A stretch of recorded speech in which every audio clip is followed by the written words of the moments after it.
Olá a todos. O nosso assunto do vídeo de hoje é o alinhamento de 3 pontos, né?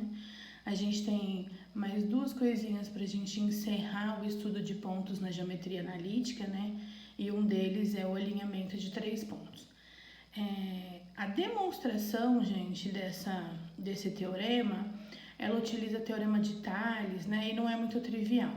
Então, se alguém tiver interesse aí, fizer uma busca, vocês encontram a demonstração desse teorema. O que diz esse teorema? Esse teorema me diz que se eu tiver 3 pontos, o ponto A de coordenadas xa, ya, um ponto B de coordenadas xb e yb, e um terceiro ponto C de coordenadas xc, yc, a gente pode dizer que esses 3 pontos eles estão alinhados se o determinante formado pelas coordenadas desses 3 pontos resultar zero. Né? Então, o que a gente vai fazer? Nós vamos pegar as coordenadas desses pontos, colocar aqui e completar a terceira coluna com 1.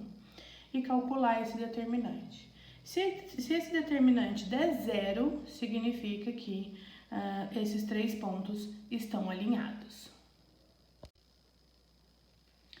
Se esses 3 pontos não estiverem alinhados, ou seja, né, se o determinante deles der qualquer resultado diferente de zero, eles vão formar uma região triangular. Então, suponha que a gente tem aqui um ponto A qualquer, um outro ponto B aqui e um terceiro ponto que não esteja na mesma linha ou não esteja alinhado com A e B. Vocês podem ver que tem uma reta que passa por A e B, ó, uma reta que passa por B e C, e uma reta que passa por A e C, formando uma região triangular. Como é que a gente vai fazer para calcular, ou como a gente pode calcular a área dessa região triangular? É o mesmo procedimento que a gente fez ali para saber se eles estão alinhados ou não, né? Só que o que a gente vai dizer? Que a área dessa região triangular é metade do módulo do determinante, ou seja, é o módulo do determinante dividido por 2.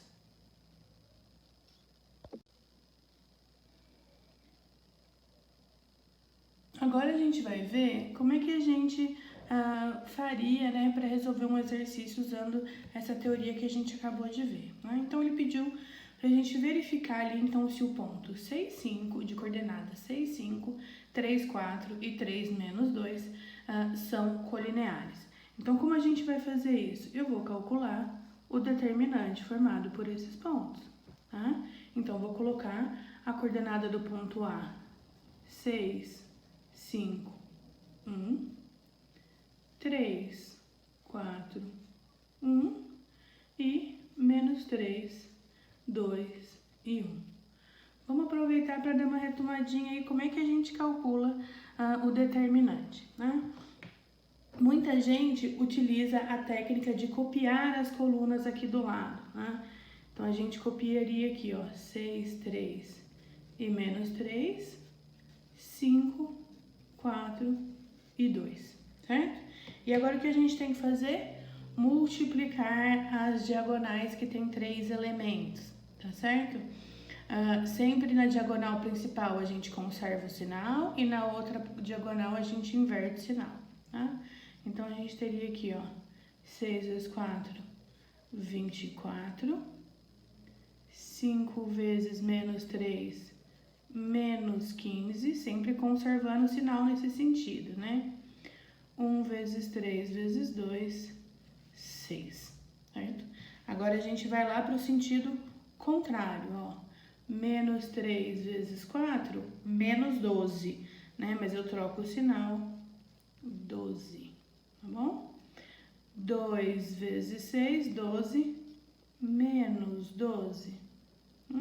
E para finalizar, 15, troco o sinal, menos 15. Bom, como é que vai ficar esse determinante aí, ó?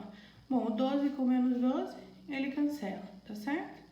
24 com 6, 30.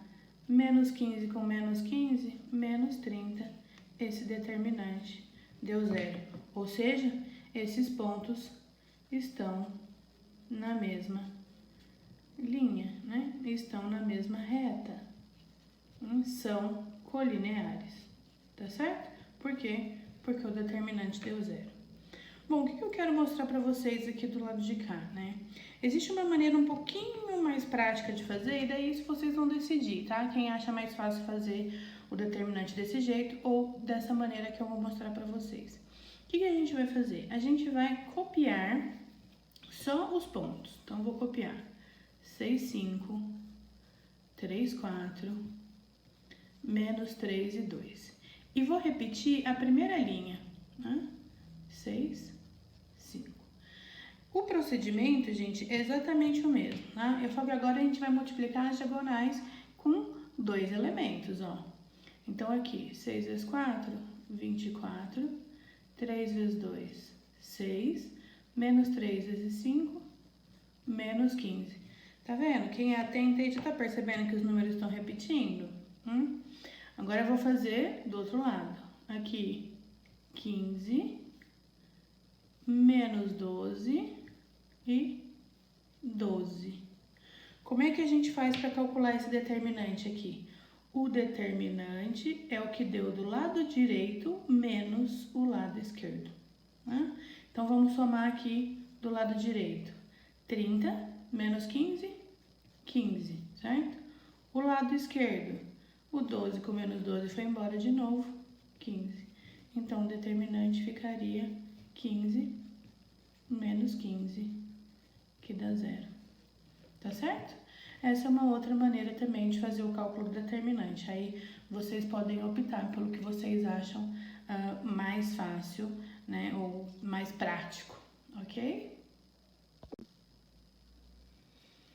Bom, nesse segundo exercício aqui, ele já dá a entender que o determinante não vai dar 0, né? Porque ele pede pra gente calcular a área do triângulo de vértices A, 0, 1, B, 2 e menos 3, e C, menos 3 e menos 2. Eu vou fazer usando esse último método que eu acabei de mostrar pra vocês, tá? Então, vou copiar aqui, ó, 0, 1, 2 e menos 3, menos 3 e menos 2. Copia a primeira linha, então, 0 e 1. E agora a gente vai multiplicar as diagonais, tá certo? Então, vou começar aqui pelo lado direito, ó, 0 vezes menos 3, 0. 2 vezes menos 2, menos 4, e menos 3 vezes 1, menos 3. Agora, vamos fazer a diagonal pro lado esquerdo. 2 vezes 1, 2. Menos 3 com menos 3, mais 9. E menos 2 vezes 0, 0. Como é que vai ficar o determinante aí, então, e consequentemente a área desse triângulo? Lembrando, determinante é o lado direito, ó, menos 7, menos o lado esquerdo, 11, tá certo? Então, determinante, menos 7, menos 11. Determinante desses 3 pontos aí vai dar menos 18. Mas como é que a gente vai fazer para calcular a área desse determinante? A área é o módulo do determinante dividido por 2. Então, é módulo de menos 18, obviamente, né? Porque a área tem que ser um valor positivo. 18 dividido por 2, 9. Tá certo?